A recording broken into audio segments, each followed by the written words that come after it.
Hello,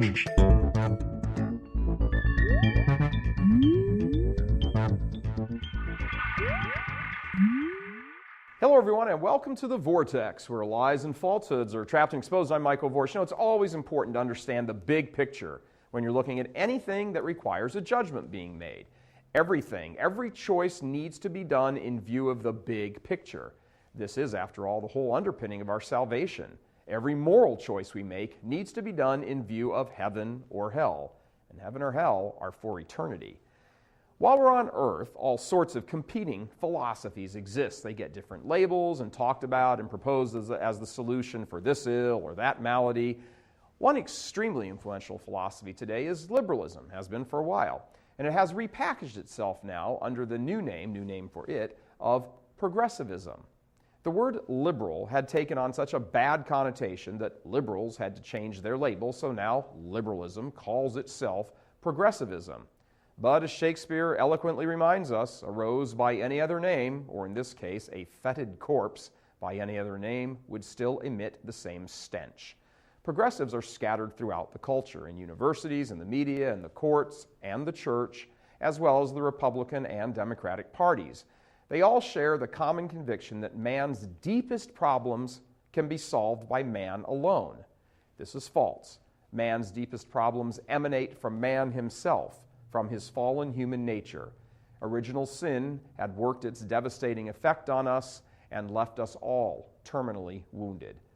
But progressives deny this truth, in practice if not in fact, so they set out on a course to solve the ills of humanity by human effort without reference to the spiritual reality of sin. So they establish social structures and political alliances and government programs to achieve their goals. Now, as we said earlier, progressives exist everywhere. They are present, for example, in each political party. The label Democrat or Republican doesn't really tell you as much as those parties would like you to think. That's why the term rhino has come into vogue, Republican in name only. The Republican Party platform calls for an end to abortion, for example, but many heavy hitters in the Republican Party are either pro-abortion or very lackluster in their support of pro-life initiatives. Likewise, the label Democrat doesn't automatically mean that someone supports abortion.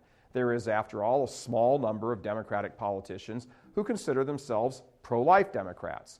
Now, certainly there are many more progressives among the Democrats than the Republicans, but the main point here is that labels can be a tricky thing. Which brings us to an examination of the label Catholic, and the question, is it true that just because someone is Catholic that they are not a progressive? In other words, are there Catholics who hold a progressive view of the world? Sadly, the answer is yes. Even more sadly, there are many of them. It is this truth that has given rise to the acronym CHINO, Catholic in name only. Like rhinos, Republicans in name only, CHINOs stand under the banner of the church, but do not support many of the teachings. They are the progressives in the church, who hold the view that the church's primary duty is to lift man out of poverty and reduce global warming and eradicate the sinful structures of earthly governments.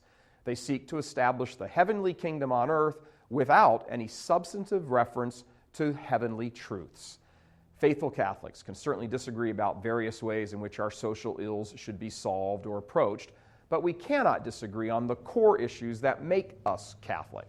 Catholic money should not be going to groups that either directly support abortion or so-called same-sex marriage or surround and associate themselves with other groups that do. But the reason millions of dollars have gone to such groups is because progressive-minded people in the church share some of these self-identified progressive groups' goals. And remember the big picture.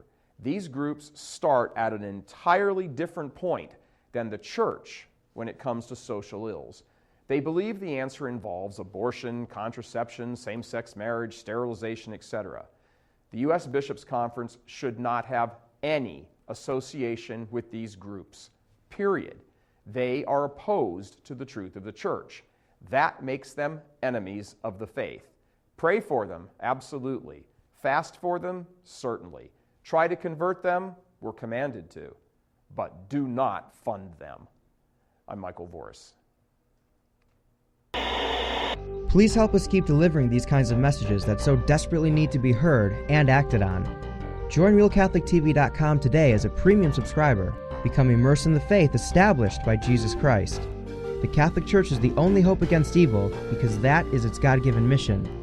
As our Lord said, apart from me, you can do nothing. Join RealCatholicTV.com today as a premium subscriber and come to learn and love Christ more deeply.